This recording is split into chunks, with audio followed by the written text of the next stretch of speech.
Bóc được rồi. À.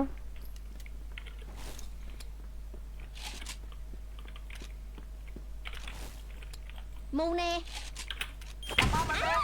Bê vào, hồi sinh vào. Dưới. Đây.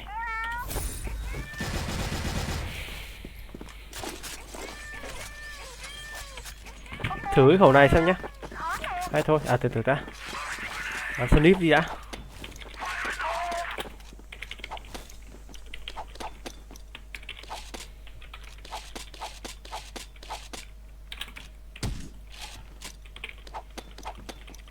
Khói nè. Lựu đạn nè, né đi.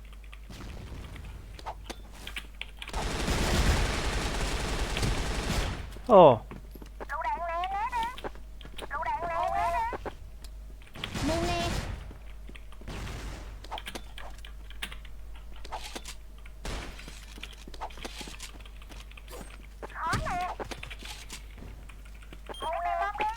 Hỏng rồi.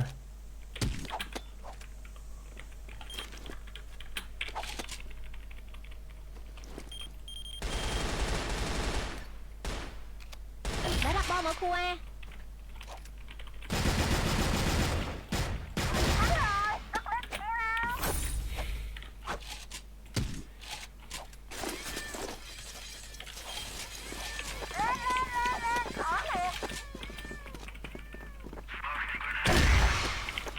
Sao giật giật thế nhỉ?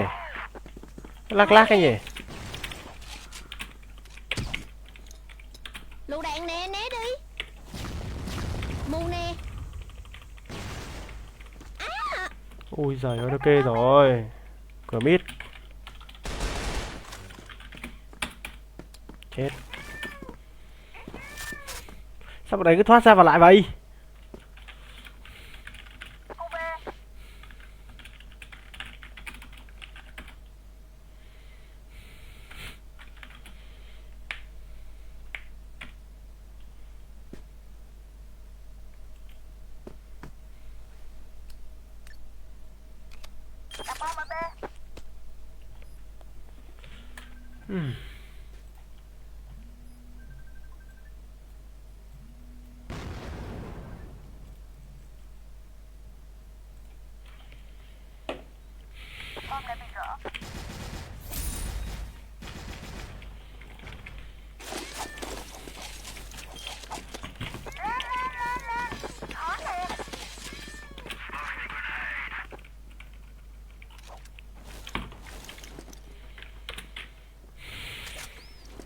Bắn thử khẩu này xem nhỉ? Xem khẩu này nó có ngon không? Khói nè. Xem có bằng SK kia không? Lựu đạn nè, né đi.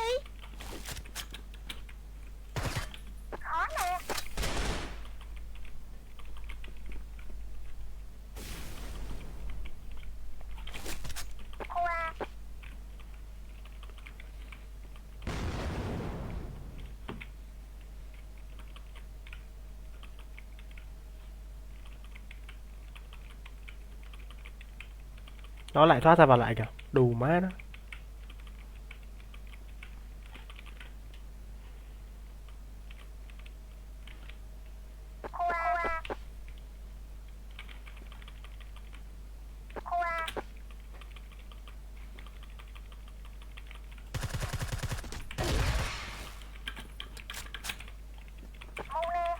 Quá bình thường.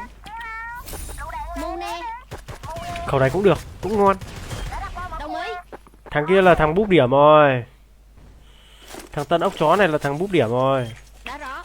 Khói nè. Búp mạng, búp mạng.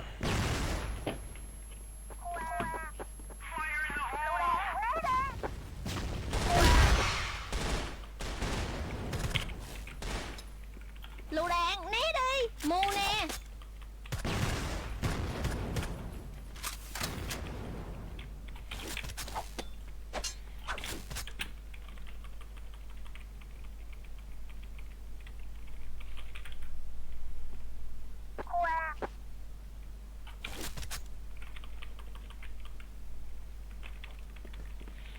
Mẹ, búp cho mấy cái thằng 2L gì kia sao ấy. Phải không?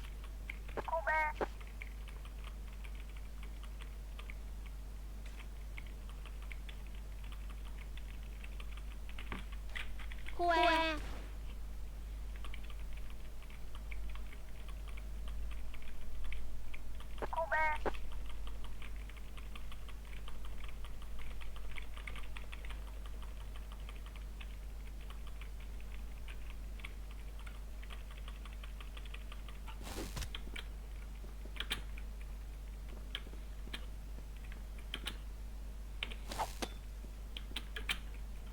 Khó.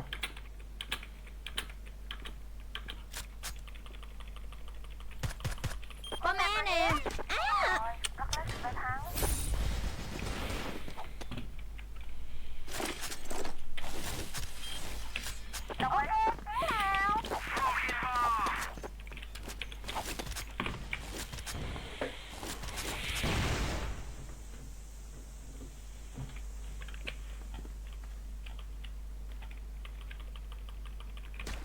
Ui dồi ôi, mid 2.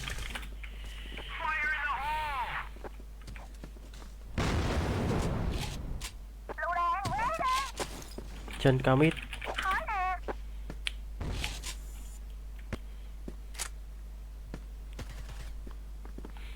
A lên 1.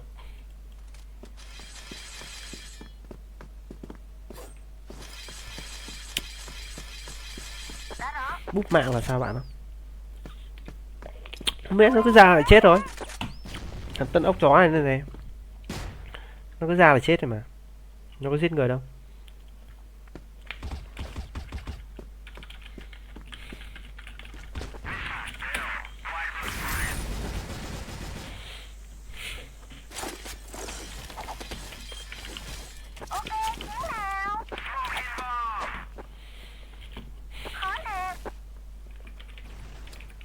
Mu nè. Khói nè.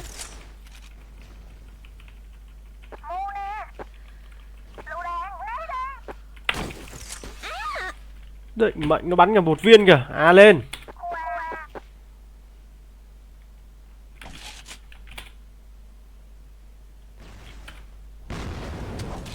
Khó nhờ.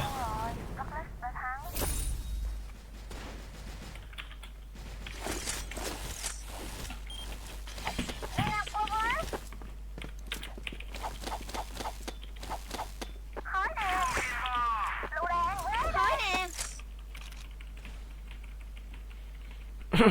Mồm bảo búp điểm mà tay vẫn cứ bắn giết người.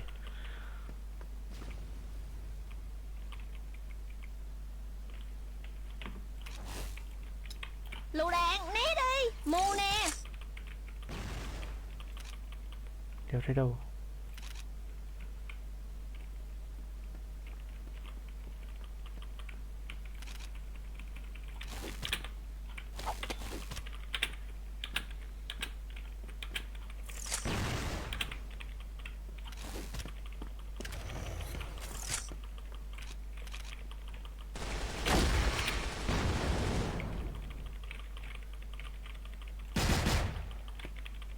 Quá bình thường.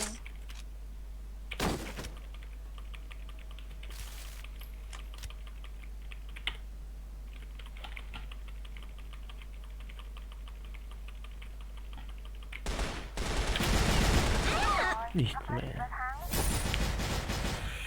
Ê, nó mới nhỏ chứ. -2.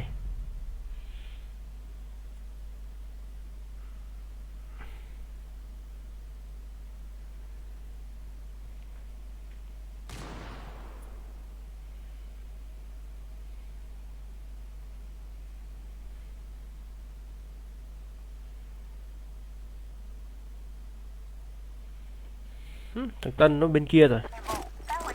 Đúng rồi.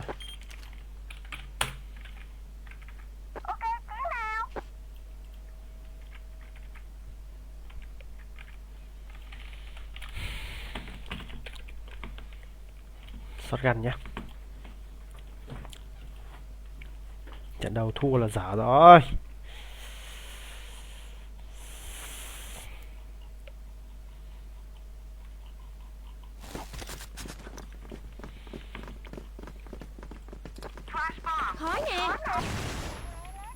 Lựu đạn nè, né đi. Lựu đạn nè, né đi. Đặt bom ở B.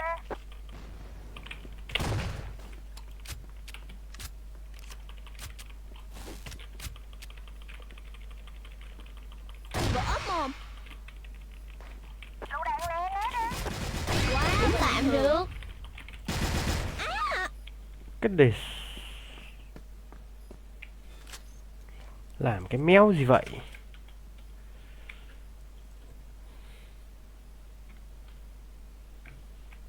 Bom đã bị gỡ.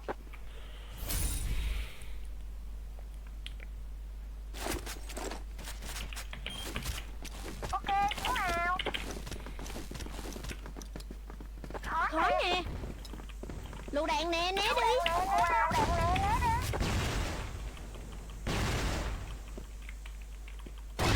Đặt bom ở B. Mù nè. Quá bình thường. Cũng tạm được.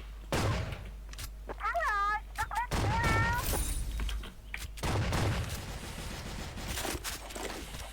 Lên.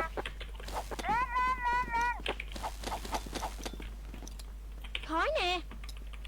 Lựu đạn nè, né đi.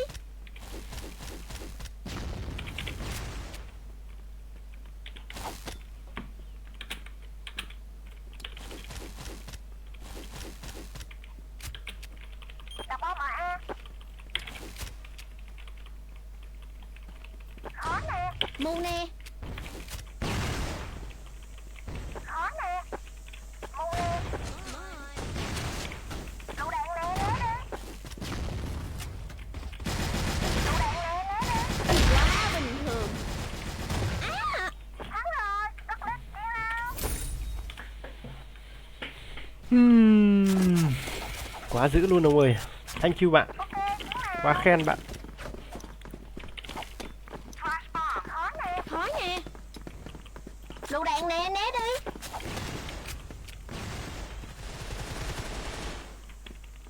Có thế.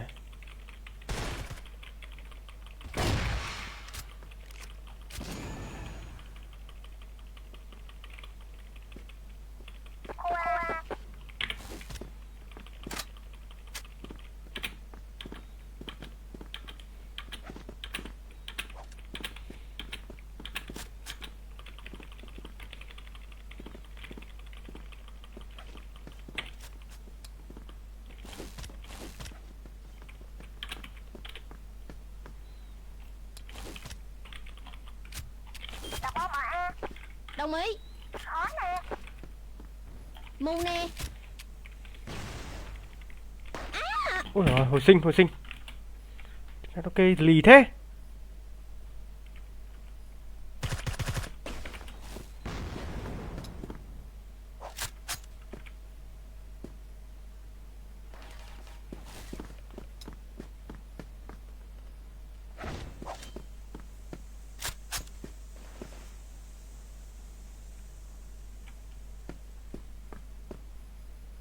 Gỡ. Trời ơi, tham đỏ rồi mà. Gì vậy?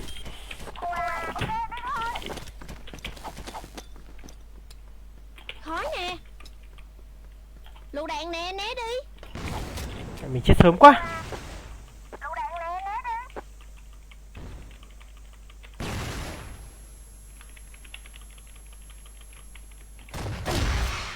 Đã đặt bom ở A. Mù nè. Mẹ ăn cứt rồi. Khói nè. Bom đã bị gỡ. Mù nè.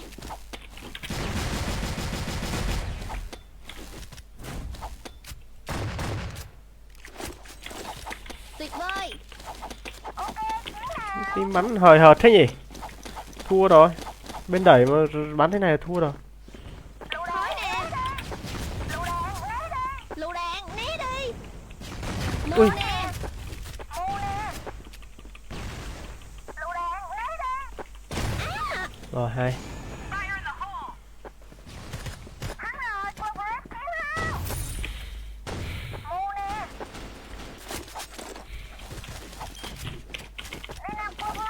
À của anh à, đúng rồi. Anh với ai? Anh đi mượn. Thối nè. Lựu đạn, né đi. Mù nè. Nghiệm rồi. Anh em flash. Cái thế nhở?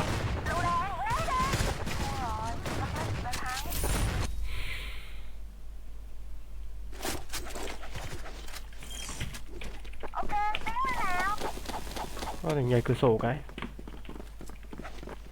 Không có đi cửa sổ luôn. Thối nè. Lựu đạn, né đi. Quá bình thường. Chúng ta ăn được. Bia.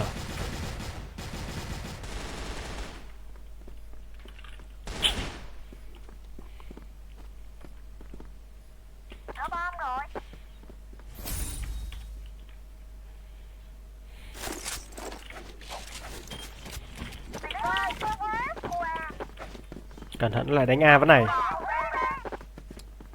Thối nè. B. Khu B.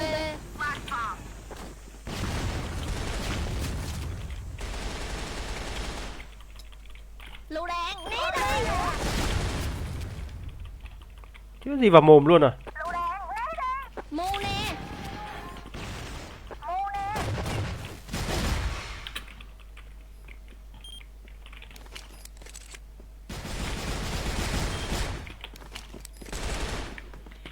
Giữ vững đội hình, tiến lên.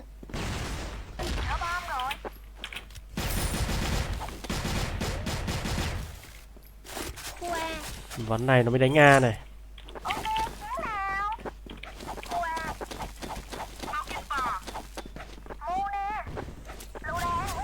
Vẫn B. Lựu đạn, né đi. Mù nè. Vãi trưởng móc cửa sổ. Ô.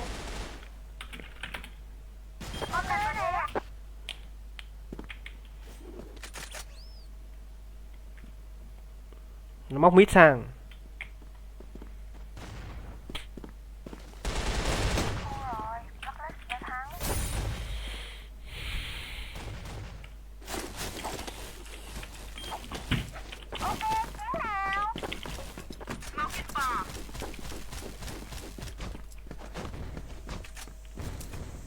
Thối nè. Lựu đạn, né đi.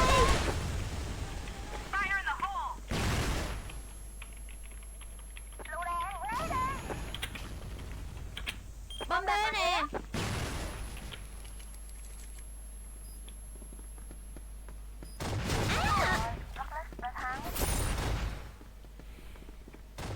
Mày biết thấy quả đấy gỡ không giết nó ấy.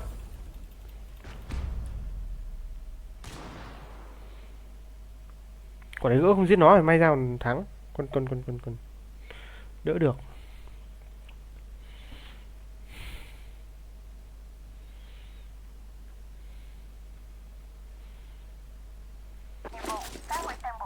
Thế chịu rồi.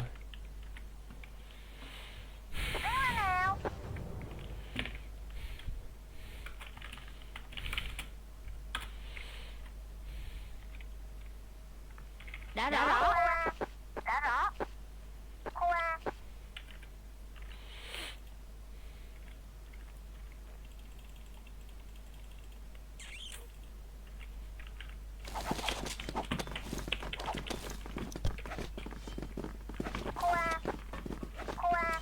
Thối nè.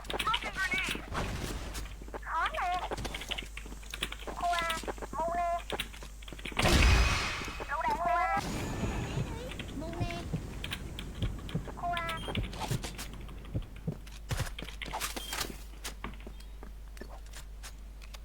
Đặt bom mà A.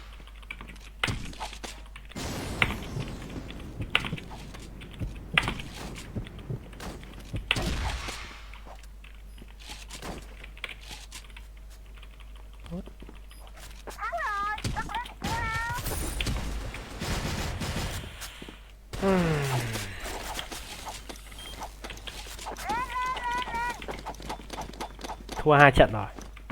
Khó thế nhở? Thối nè.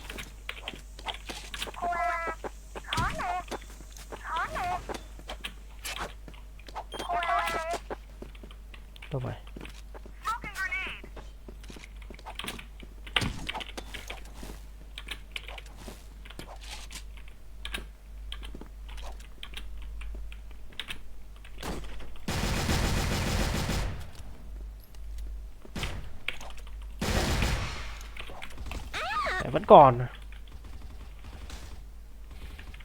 Mid 1, mid 2.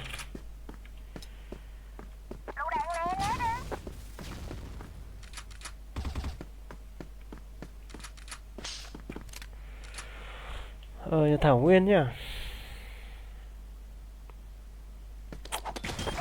Đừng nói là lại thua nhá.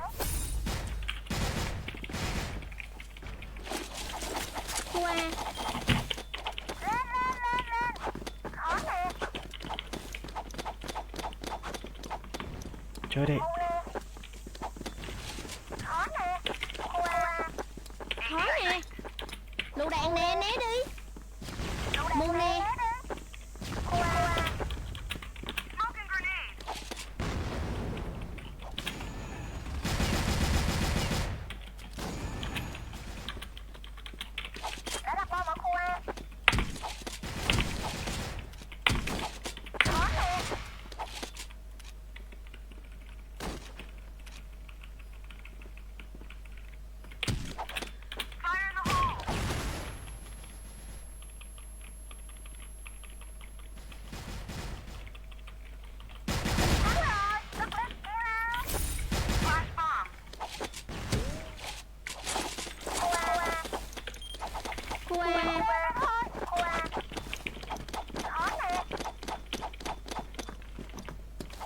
Khói nè. A2 trên dưới. Ê, quả này nó bày binh bố trận rồi, không đỡ được rồi.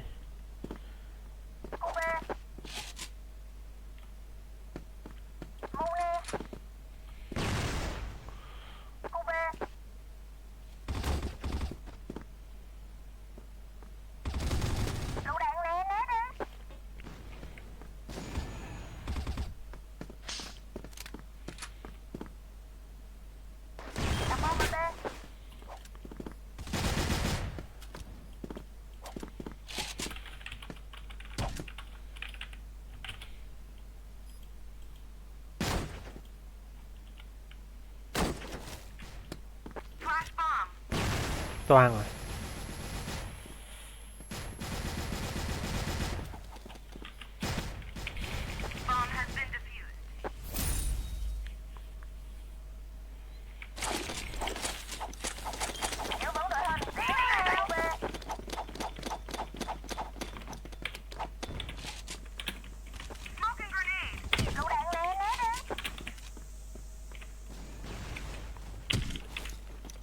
Khói nè.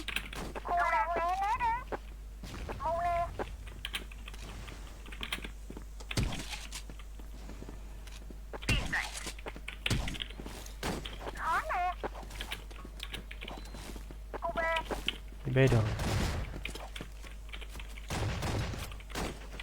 Lựu đạn nè, né đi.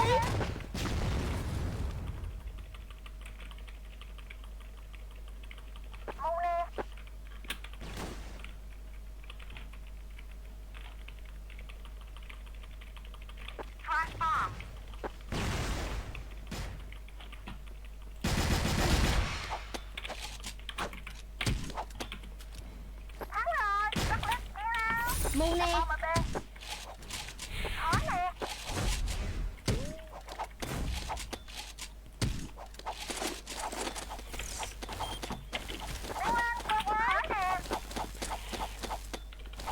Gỡ lại 2 trận thua vừa rồi này.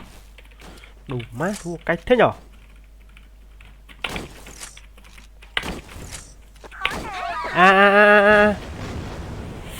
Sẽ mù mắt thế.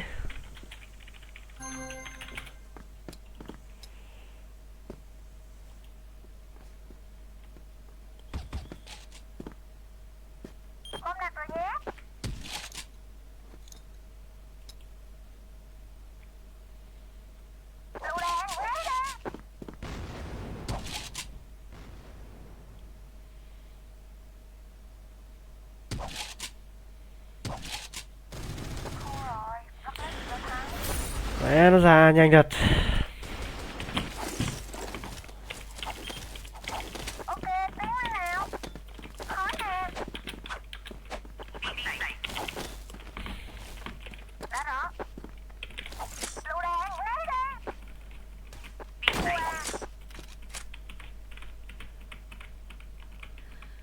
Nó đục khói tre nãy.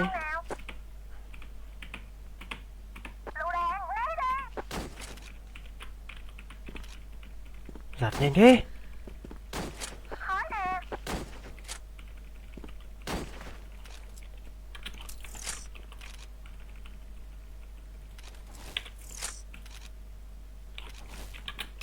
Lựu đạn, né đi. Khói nè.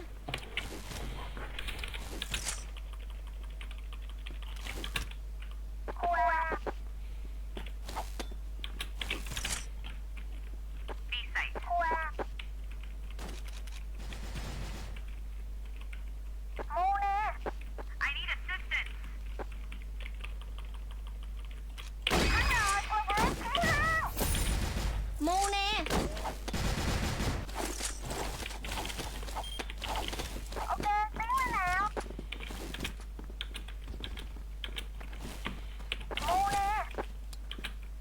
Mu nè.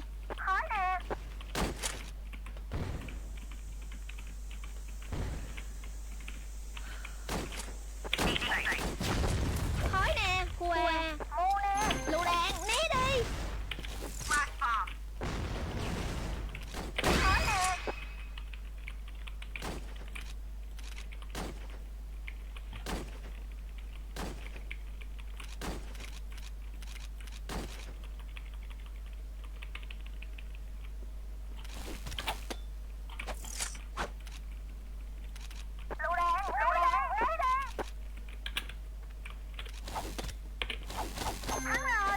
Là tí chết, sợ thật.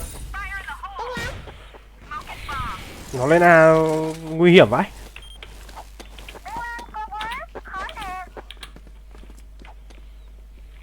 Đã nhận.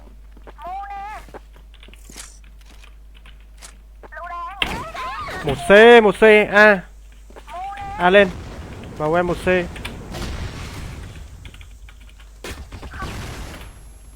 Mẹ trúng chân nó chứ.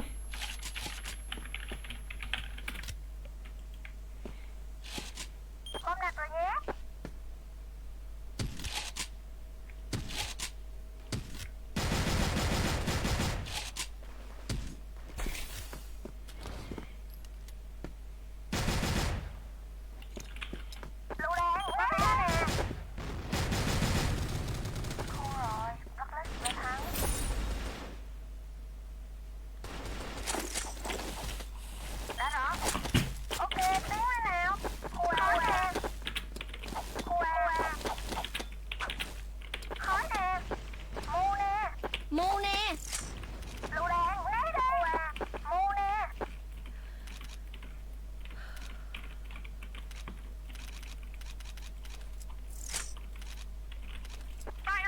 Khói nè.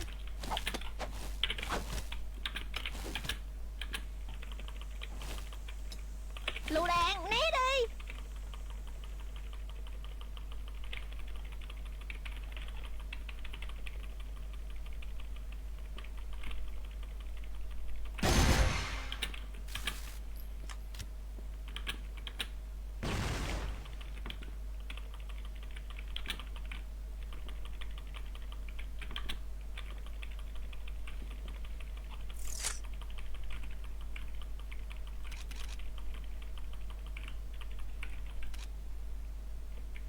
My job, just so you know, is to stay with his truth. Right. Dr. You know, Drew, and so- you say most heroin addicts. It comes from child abuse.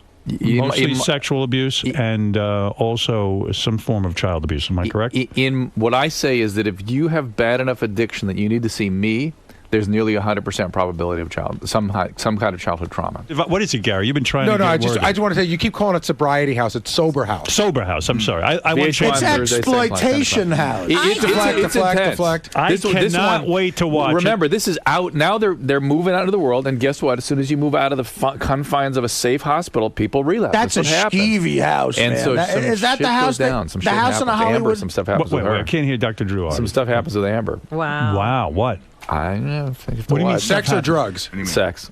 Are you kidding? Close-ups? And drugs. I think about it. She blows Adler for heroin? That's what she does. She blows Adler. She hooks again. I have to say that I originally, when I heard the concept of celebrity rehab, I thought it was, as Artie says, complete exploitation. But I started watching the show and got hooked. I really. Well, it's you Well, that's do why. develop a great compassion, though. But for that's how everybody. And you're exploitation rooting. But works. You're rooting for these people, and you really care about them. Robin, if you found out that fucking what's his face, the guy from Guns N' Roses, Steven Adler? yeah, if you found out he died, would that affect your life really that much? Yes, you I feel would bad. be hurt. Artie, you would even feel bad. You don't even like Rod Stewart's kid a little bit better than when he was in here. Absolutely. No, Don't you like him a little better? That kid's a jerk off. That kid should be doing Do drugs. you understand this guy Artie's heart and feelings are so big it's like busting out of his chest all the time. You feel Right. I do. I know how that sensitive Artie this hurts, guy is. and he hurts much more deeply than most he is people. so sensitive. right? Everybody And hurts sometimes, No, but Aria. you got a big thing with that. I know, but listen, He's hiding behind the jokes. He's uncomfortable with this. What We're is going to that? move on. Laugh. hiding behind the jokes. What a Yeah. great book too. Daniel Baldwin, you never could fix, right? He's actually sober as far he's as I know. doing okay? I've seen him a couple Because times. he left after 2 weeks. Yeah, of he that left. Is craziness. Mary Carey sober, or is she having a hard time? Mary's in sober house. She is? She comes Okay. back. Mary. Here's the deal. Two things happened to her in sober house. One is, poor Mary. Mary, She- the porn star. Yeah, she leans in finally because I'm on her. I'm telling her to change things. And finally, she leans up and she goes, "Oh, you want me to change everything?" I go, "Yeah, Mary, that's right." And she goes, "I'm not sure I can do that." I thought, "Okay, well that I can work with, but I'm Right. really you need to. If you're going to stay sober, all this BS has to change." Right. And she's in that kind of contemplative phase where she kind of wants to, kind of doesn't. So Who is the hardest patient you ever had to treat? Was it Gary Busey? ever had to treat Yeah, I'm talking about in the celebrity. in the sober realm. rehab? Yeah. Wouldn't it have to be Jeff Conaway? Jeff was rough. Tawny was a little rougher for me. I've gets sort him. of women are a little tougher for me. I have a little more sensitivity to them, and so Tawny was doing some of the same stuff that Gary was doing. Right. And it's hard for me to carry that. I mean, she was downplaying her addiction. It was just hard. It's hard for me to drag people into recovery. And Do you ever get tired of it? Don't you feel like you're dealing with little children in a sense? Yeah. I feel for you sometimes. It's like, oh my God, they're like little children. You just want to shake them and go, get a fucking grip on But that. you can't because they're big. Right. It's weird. You Like, can't, and be that's and, physical. and when you really are feeling, like the stuff that these guys are dealing with, you don't want to go there.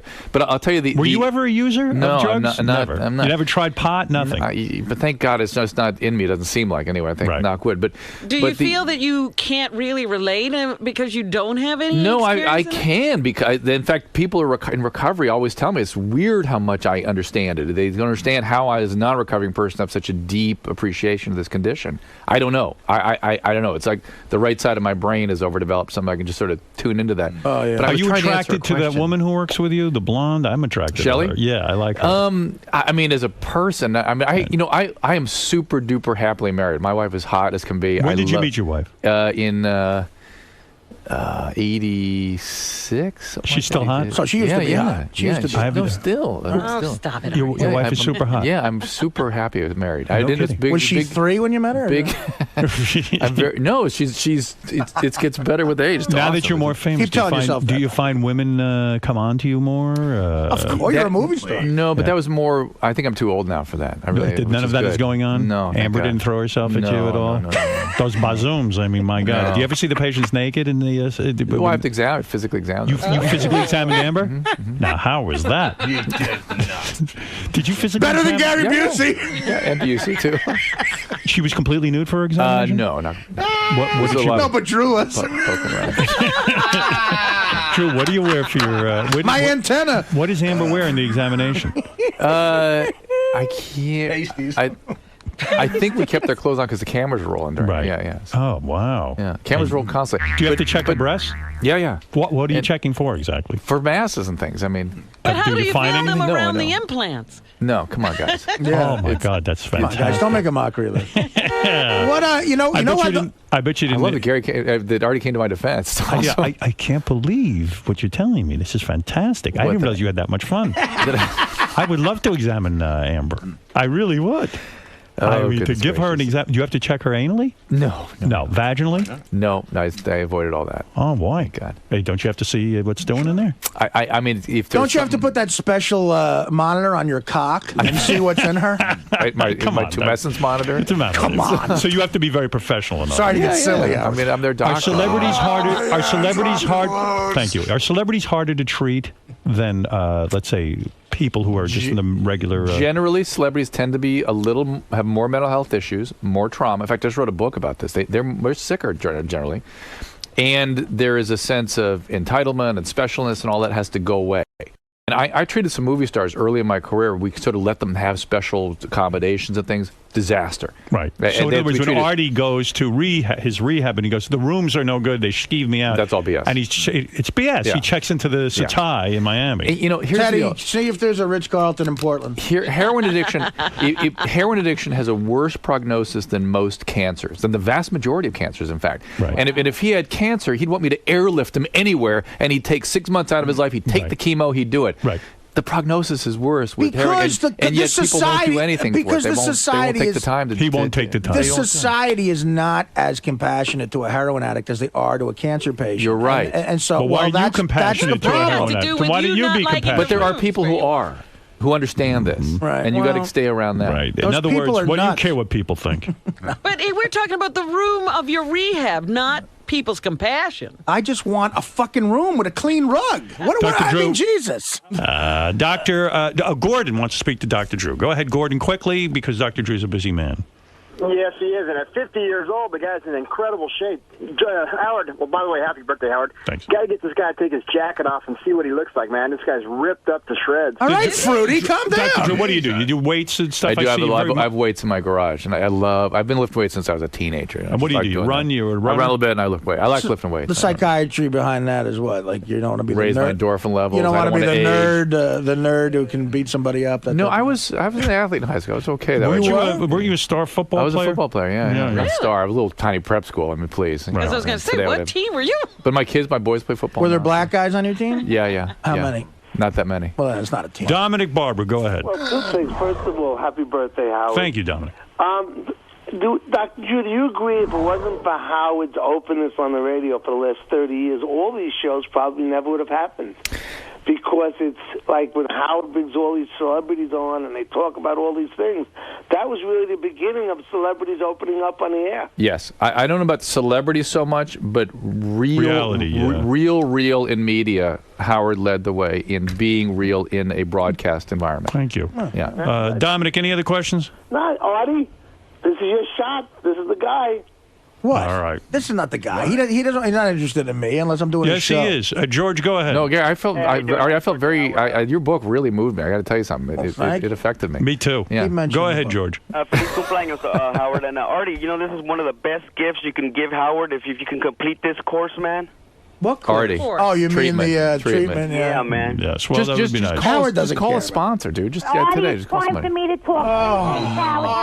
I'll go right now. No, let Marianne You talk. hang up on her. I'll go to rehab right now. How's Go that ahead, sound? Mary. No, you're not going anywhere. Marianne, go ahead. Come on. Dr. Drew, I think Howard's been doing celebrity rehab for the last 8 years with Artie, like Dominic said, and I'm wondering, what is Artie using that he's a blabbermouth? Because he's got to be using something, because either some days he's super quiet and other days he can't give you a word in edgewise. I'm getting accused of being on drugs when I'm asleep and then being fucking talkative. It's either feast or famine with you. It's All right, either Dr. Drew, do you have something What are to you say? doing to make yourself an annoying...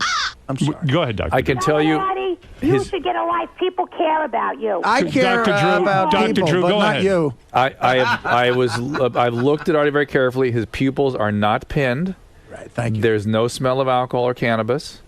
And I don't know if you use any. Do you use Xanax, those kinds of drugs? You don't look like. I don't like those benzo drugs. And so I would say right now he probably is clean. Right now, just by my eye. Yeah. The fact that Robin told him to shush 3 times already is an indication that he doesn't know when to chime in. He may be detoxing a little I've bit. been doing this fucking show for 8 years. Don't tell me how to do my job, you